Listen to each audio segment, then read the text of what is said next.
Aloha, everyone. My name is Rao Torres, and I'm an assistant professor at Kapi'olani Community College in Hawaii. I teach TESOL classes to pre-service and in-service teachers, and I also teach writing to English language learners. Thank you for joining us today. Hello, my name is Kavita Rao, and I'm a professor at the University of Hawaii at Manoa. My work focuses on universal design for learning and assistive and instructional technologies for students. Today, Carrie and I will share with you how universal design for learning and digital tools can be used to support language learners. Thank you for joining us for this presentation. Today, we'll focus on two things in this presentation. We'll first start with an overview of Universal Design for Learning, or UDL, and then we'll talk about some digital tools that align with UDL and discuss how they support English learners. We'll start by giving you a little bit of background about Universal Design for Learning. UDL was developed by an organization called CAST. If you're interested in more information about UDL, if you go to this URL on the slide, www.cast.org, you can find lots of information about the UDL framework. The framework was designed to support inclusion of all students in our classroom, including language learners and students with disabilities. One of the key concepts with UDL is to start with the goal. So for example, if you are standing at this building below the stairs, what would be one of your goals? So often the goal would be to get into this building. The next question would be, what are the barriers to reaching that goal? Think for a moment about the barriers to getting into this building. What are they? The barriers include the fact that there are stairs that some people may not be able to walk up. There are doors that people might not be able to get into. So what do we need to do with those barriers? We need to put a ramp onto this building in order to make it more accessible to more people. Here's an example of what we can do if we design for barriers. In this example, we've taken the goal, which is to reach the building, to get up the stairs, and we've put the ramps right into the stairs as part of the design.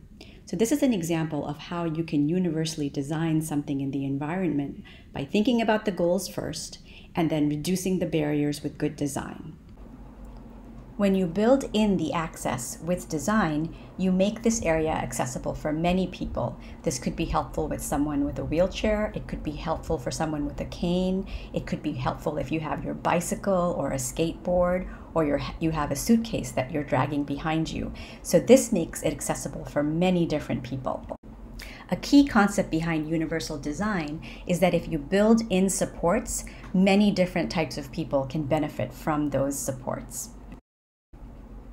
Universal Design for Learning takes that idea of reducing barriers in the environment and applies it to the learning environment of the classroom.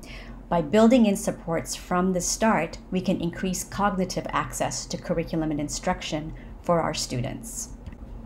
Dr. David Rose, one of the co-founders of CAST, who was instrumental in developing Universal Design for Learning, said something very important. He pointed out that the barriers are not in the student. They are in the curriculum. So it's very important for us as teachers to think about how we can change our curriculum and instruction to support the student rather than trying to change the student. In this presentation, there are three key things that we'd like you to take away about Universal Design for Learning.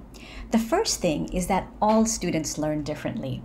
What we mean by this is that there's no typical or average learner. When you think about your classroom, every single student will have different ways that they like to learn, different abilities, different strengths, and different needs for support.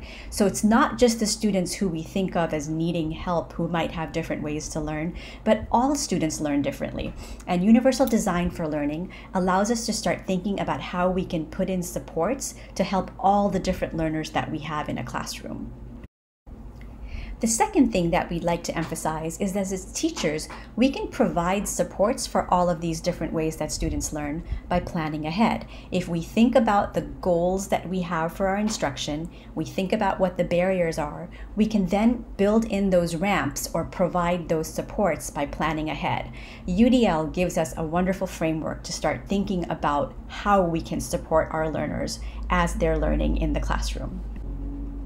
And the third thing that we would like to give as a takeaway is that it's really important that we think about reducing barriers to learning as we're designing and planning ahead.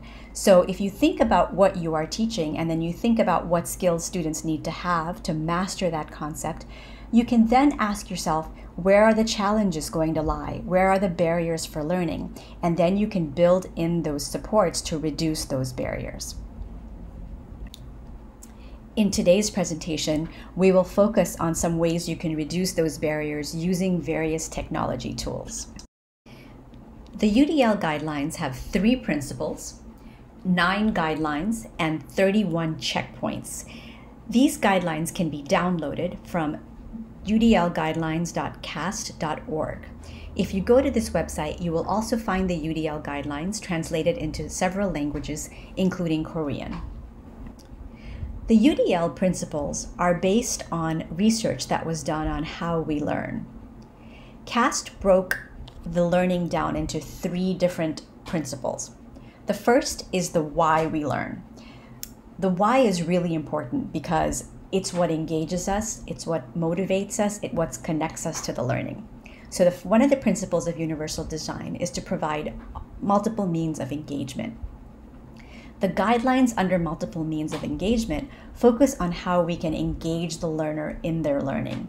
That includes things like making relevant connections, having authentic experiences, collaborating with each other, persisting through your learning, being able to regulate your learning. The second UDL principle is about the what of learning. That's the basic information. How do you understand it? How do you comprehend it? How do you take it in? Those are the issues of representation. So one of the UDL principles is to provide multiple means of representation. The way that we can do this is by giving people ways to see things and hear them. It's by clarifying vocabulary. It's by making things more comprehensible and highlighting to students what's important. The third principle of UDL is about action and expression. This is about how we learn. And this is really important because as we're learning, we need to process what we're learning and then be able to demonstrate what we know. So action and expression is about giving students multiple ways to demonstrate what they know, giving students ways to practice and become more fluent with what they know, and giving students supports for executive function, which is giving them ways to plan and organize what they know, to set goals and reach those goals. So the guidelines under the principle called providing options for action and expression give us ideas for doing those things. Let's look now at these 3 principles of universal design for learning and see how they can support language learners through the use of digital tools.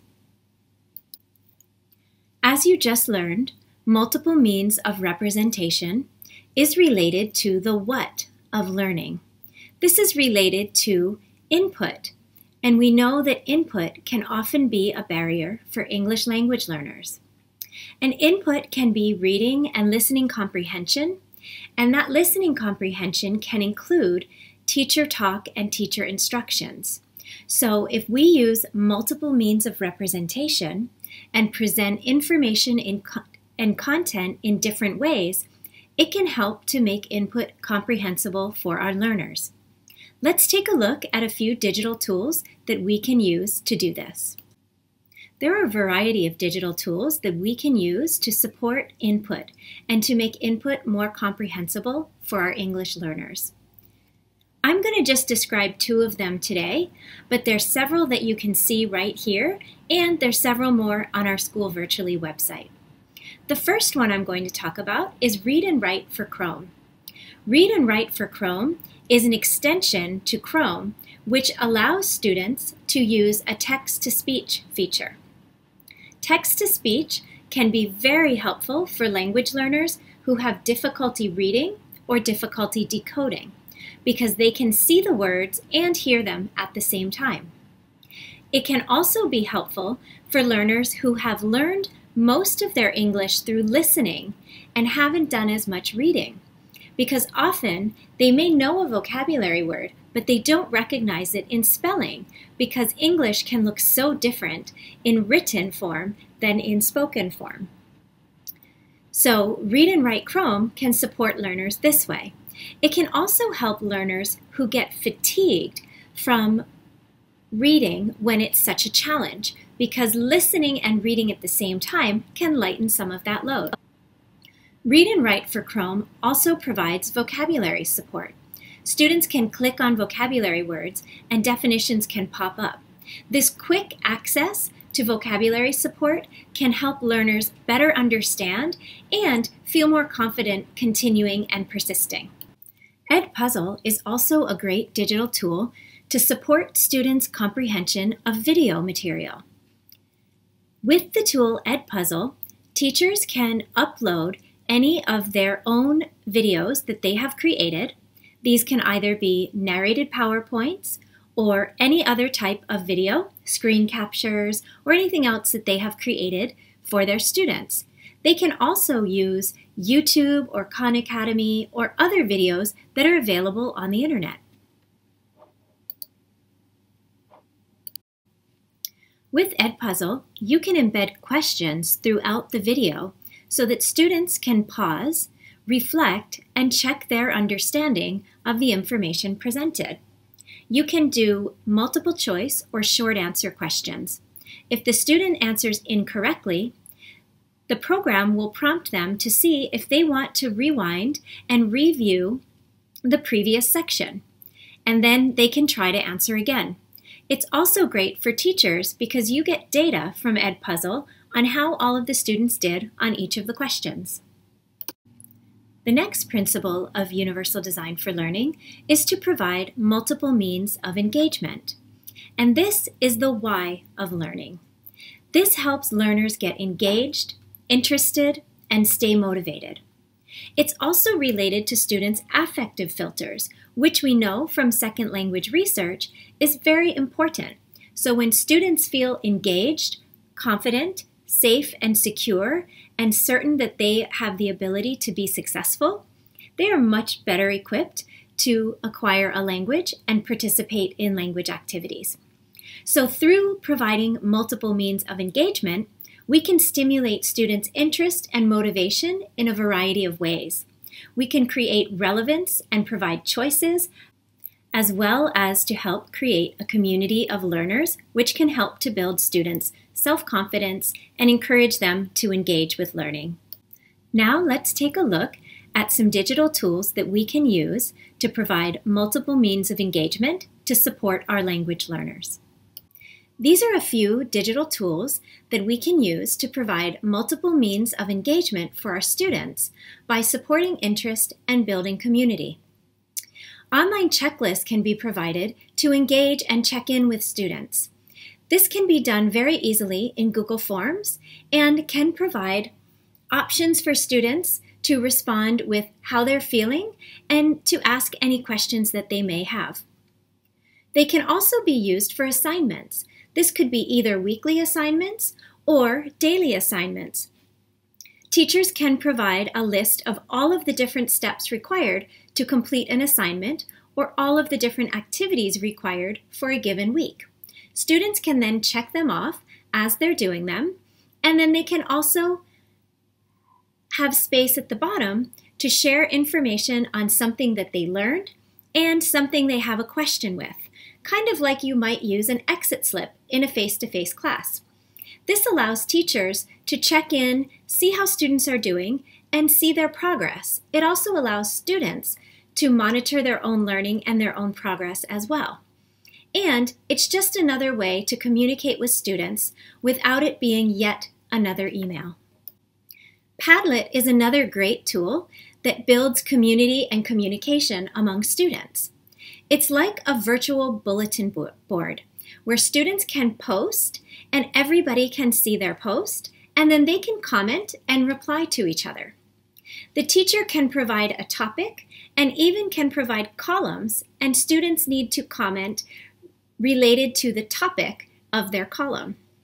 Teachers can also use Padlet as a space for a resource bank where they can provide links to articles or videos or other materials for students so that students can easily access them and to allow for some student choice.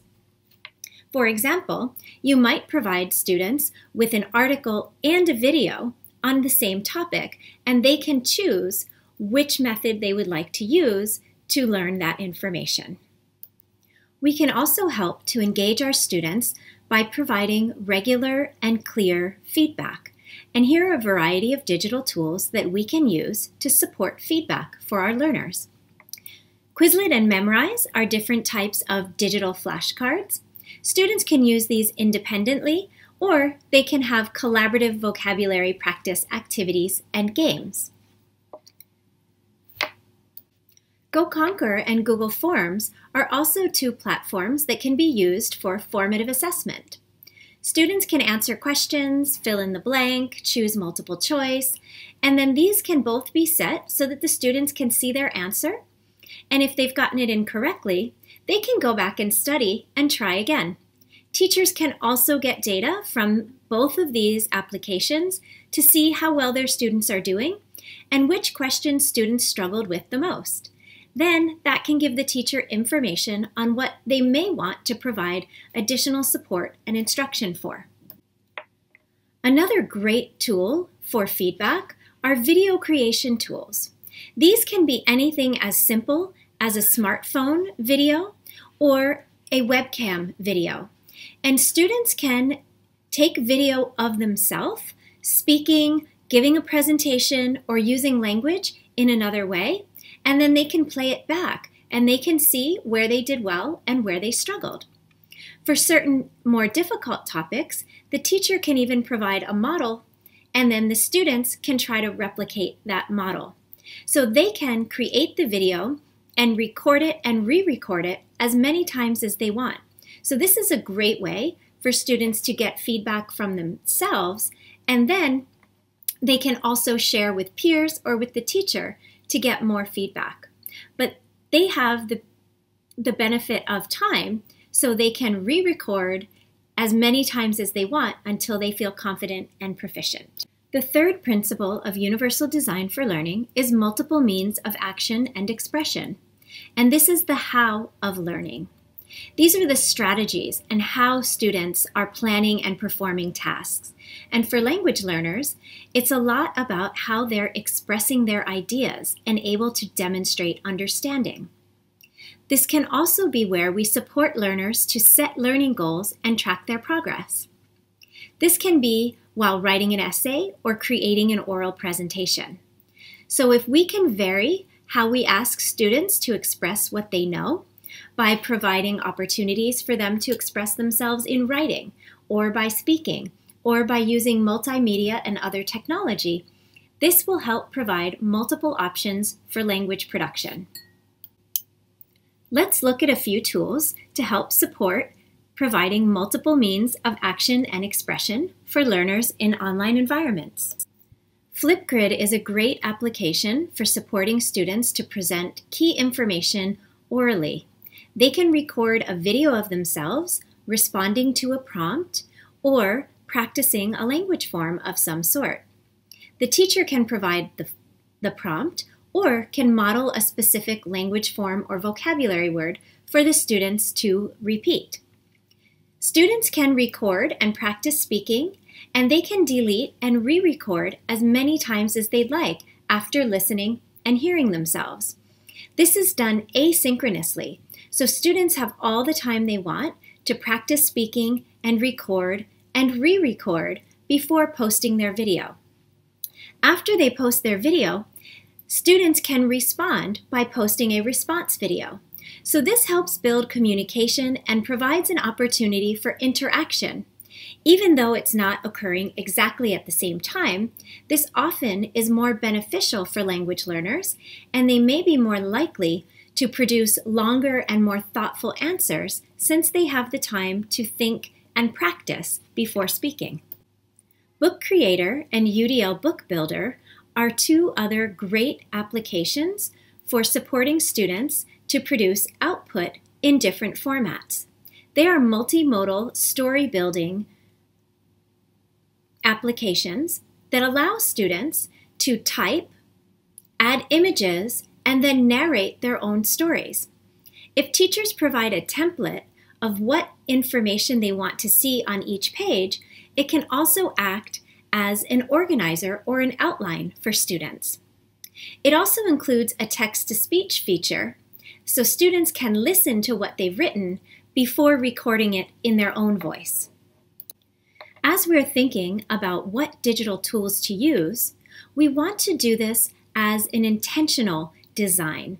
So by first looking at our content and our curriculum and identifying barriers to our students understanding or being able to participate in activities.